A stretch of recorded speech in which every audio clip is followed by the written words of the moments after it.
হয়, মই বৰ্তমান উপস্থিত আছোঁ মাজুলীৰ ঐতিহাসিক গড়মূৰ সত্ৰত। এই সত্ৰখনিত দৌল যাত্ৰা মহোৎসৱ কালিৰ পৰা আৰম্ভ হৈছে। মোৰ সতীৰ্থই সামগ্ৰিক পৰিৱেশ দেখাবলৈ আপোনালোকক যত্ন কৰিছে।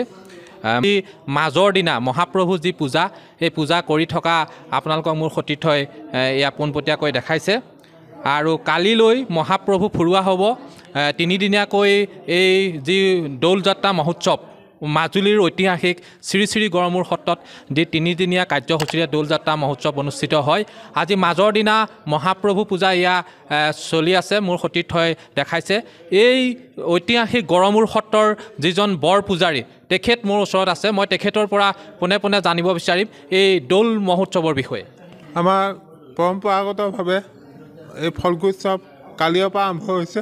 কালি সন্ধ্যা লগা বহনি উৎসৱ আৰম্ভ হ'ল। বহনি উৎসৱৰে মেহদাহ কৰাৰ পিছত হোম চলি থাকে।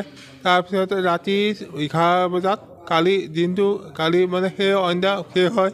আজি মহাস্নান হয়। মহাস্নানৰ পিছত পূজা চলি আছে।